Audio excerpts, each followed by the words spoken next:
Guys, what's up? It is Flying Squirrel, back with another video. No, I am not going to be talking about Brendan Allen beating Renier de Ridder. I'm not going to be talking about how Brendan Allen came out there, lost the first round, then dominated the rest of the fight, walked out of there like, teach your man how to squabble.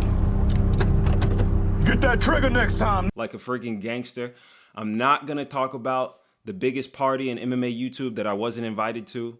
I'm not mad about that. I'm not mad. They ask you how you are, you just have to say that you're fine when you're not really fine. What I'm going to talk about is this next fight with Cyril Gane and Tom Aspinall. Two guys who have been at the top of the heavyweight division for forever, it seems. But at the same time, it feels like they just got there. That's probably because the division's been on cryo freeze because of Jon Jones for 3 years, but I don't want to talk about that either. Cyril Gane's last fight was December 2024 against Volkov. Tom Aspinall's last fight was actually even longer ago, July 2024 against Curtis Blades.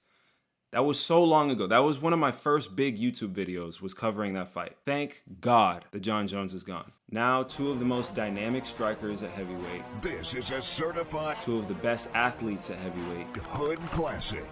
And I would say two of the most complete fighters, but Cyril Gane has some glaring weaknesses that I think we need to talk about, which is the reason why I made this video, okay? I really, truly think that Cyril Gane is screwed for this fight. And I'm gonna be telling you about it. I am very ready for this. I had beans yesterday for dinner. Today I went to Steak and Shake. They put beans all over my fries and they called them chili cheese fries. You guys are meeting me right now at a very British time in my life. And I might have beans tomorrow for breakfast in it. I don't know. Follow me on Instagram though, innit? What would it take? Anyways, back to the fight. So every time, here's the thing. Every time Cyril Gane faces someone who can wrestle, it looks like a horror movie. It turns into an absolute nightmare for him. Like, Ngannou dragged him into the deep end. He made Ngannou look like an NCAA D1 wrestler. Okay, Jon Jones drowned him in the first round. We don't even want to talk about Jon Jones, but we have to. And I just started watching this fight with Volkov, literally just for film. 40 seconds in, bro. Oh my God, bro. 40 seconds in. He's over here laying on the ground. And so now he's walking straight into a storm called Tom Aspinall, who has some of the best grappling in the heavyweight division. We'll talk about his wrestling handicap first, and then later I'll talk about a whole other area that screws over Cyril Gane that I found while watching film. But let's look at this defense from Cyril Gane right here. After the takedown, 40 seconds into the fight, mind you, 40 seconds into the fight, already is wearing a 6'6" Russian backpack. And so he gets taken down. And what does he do when he gets taken down? He's just laying there on his side. Oh, he's just laying there on his side. Zero urgency to get to a safe position. No readjusting his hips to get to guard. No readjusting to get to half guard. No framing. Just laying on his side like a pregnant woman. Right? Been doing MMA for 7 years. No adjustment whatsoever. Later, when Gane is on top and he's in Volkov's guard, Volkov playing guard pretty well. He grabs both feet and he does a move called, you're not going to believe this, a dummy sweep. Yeah, it's called a dummy sweep. Why is it called that? Because only dummies get swept with this move. At least that's what they say in my gym. Maybe I'm just the dummy. But he grabs the fence and he's good. Yep, Cyril Gane, he grabs the fence and he's good. Time to jump to a heel hook from standing. You stupid. They're not. Obviously, he doesn't finish this heel hook. Okay, it's embarrassing the level of grappling that Cyril Gane has. He's very aggressive and he's very ambitious with it, I gotta admit. But in the striking, we already know Cyril Gane is very dynamic. He's one of the best strikers in the heavyweight division. He has a very effective oblique kick that helps him control distance and establish his own timing. He also times his knees really well. Well, unless you catch his knee and take him down with it, where he's going to use a guillotine as takedown defense. So overall, this first round against Volkov is not looking good. I give Cyril Gane a 5 out of 10 for his grappling. Bon gamin, non mauvais gamin. Did I say that right, French people? Mauvais gamin? It's perfect. If I were him, I would completely steal Alex Pereira's takedown defense method. Keep it simple. Sprawl, crossface, underhook, separate. You do not have to be a wrestler to beat a wrestler, okay? It seems like Cyril Gane's method of grappling defense is just throwing up quick submissions. He jumped that heel hook. He jumps the ghillie. Right here, he jumps a Kimura. He's trying to hit a Von Flue. Francis Ngannou shoots this I mean, there's a shot with the power. Every time you watch Cyril Gane, it looks like an 18-wheeler learned how to fight. And when the 18-wheeler takes you down, what you do is you throw up a Kimura against the fence from the wrong side. That's what he did. That's what his decision, and that his French decision was to throw up a Kimura from the wrong side against Optimus freaking Prime when he had a fully locked in double leg. And so did it work? Obviously it didn't work. Let them come. So these are moves that he's tried against Volkov and Francis Ngannou, but they weren't worth it. They barely won him the fight against Volkov. I scored that fight against Volkov as a robbery. I thought Volkov won that. So imagine if he fights a stronger grappler than Volkov. These French decisions can be catastrophic.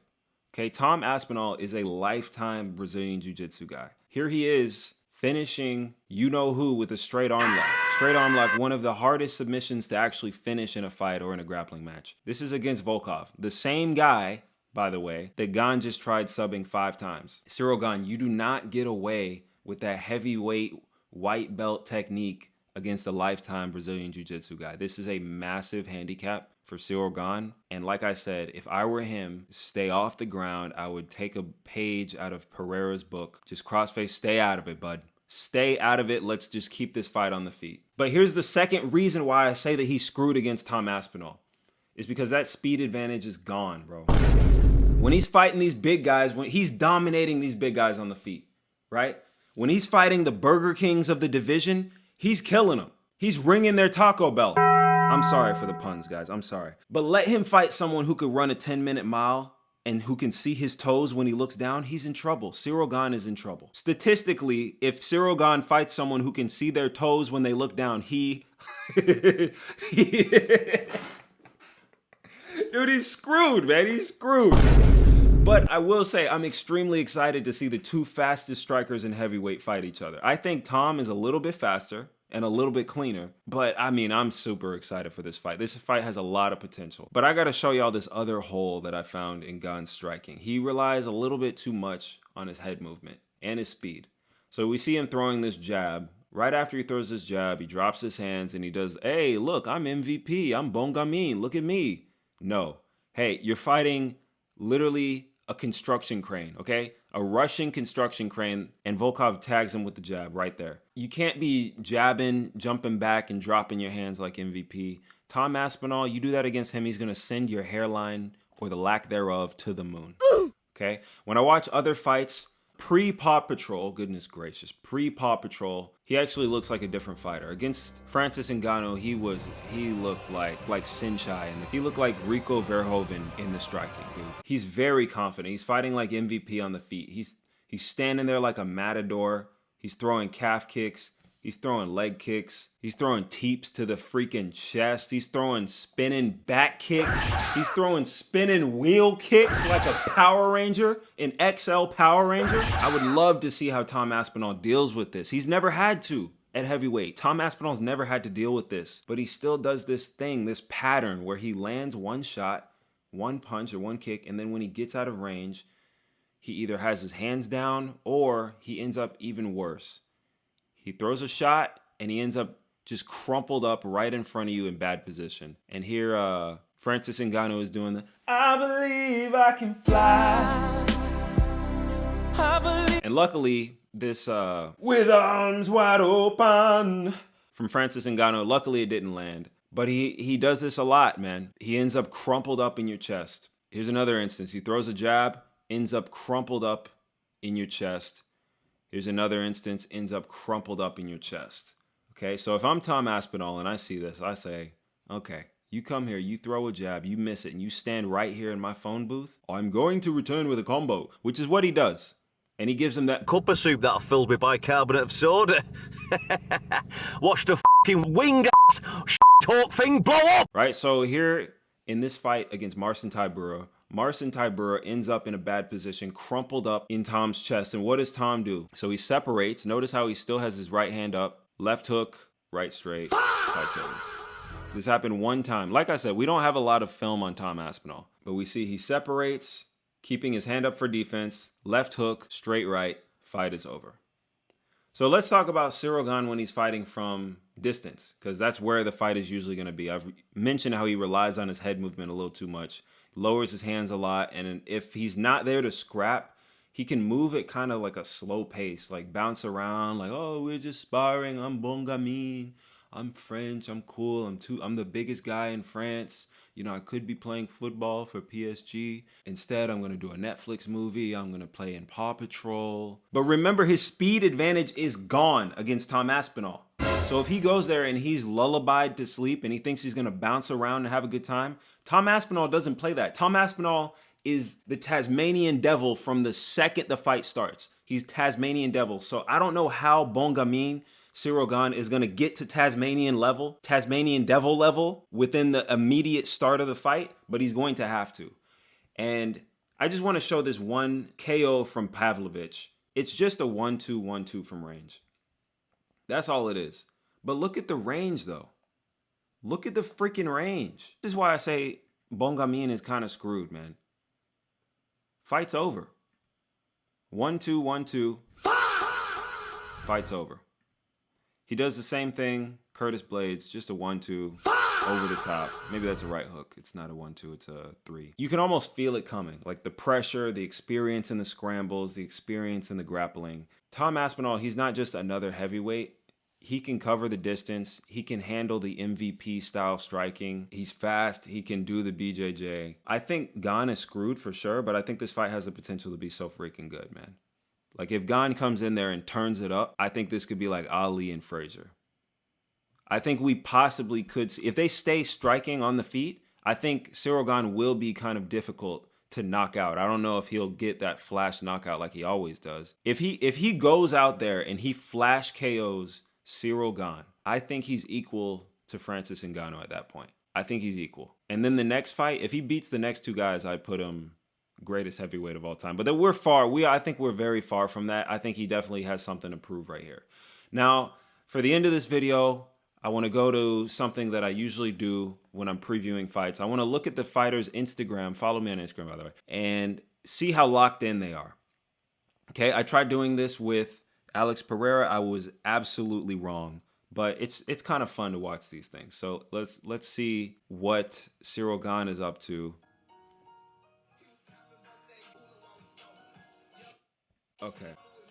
Okay, it looks locked in. Okay, this is pretty awesome. He seems pretty locked in. He seems pretty locked in, man. I don't know what those glasses were in the beginning. Okay, I don't know what he's saying. Okay, I'm gonna have to. Okay, how does he hit? First of all, he's playing like Migos. They got Migos in France. He's listening to Migos in France. Does he know that the Migos have disbanded? I haven't listened to the Migos. I mean, maybe this is just Quavo. Does he know that the Migos have disbanded? High quality. He's got a camera crew in here. Now we got him cutting fruit. Okay, we all know that you have a good diet. We can look at you, man. Protein. Okay, if I'm being honest, that looks gross.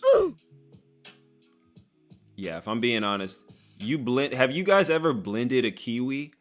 Do you guys know if you put a kiwi in the blender and those little seeds get blended up, you might as well just be drinking metal shavings. That stuff burns your throat so bad. Maybe he's doing that on purpose. Maybe this is just for mental toughness, or maybe this is just a French maybe this is just another French decision. I don't know, but dude, that even the way he's looking at the bottle is like, why did I do this? Why? Oh, movie Gamin. Oh, bad decision. Dude, I know his throat hurts just looking at this. The way he's looking at that bottle, I know his throat hurts. Let's look at Tom Aspinall's Instagram, see how locked in he is. Dude, what the heck? Fuck with me one more time, you do, and I don't care about none of it. Okay, why is he fighting like he's... I'm a real boy. Okay. I'm a real boy. Yeah, this looks a little more... He seems a little more locked in. This is kind of... Okay. Okay, when I watch this, I'm getting like Russian vibes. Like I grew up in a war zone type vibes. Are y'all getting that that kind of vibe when you watch. Okay, now he's practicing. That's a pretty nice double leg. And yeah, this guy's questioning his life decisions. Another good double, not a good double leg. Almost kind of fell on his back there. Almost Dricus du Plessis maxed right there. Okay, some pretty good double legs. Oh, this is mad. You what, mate?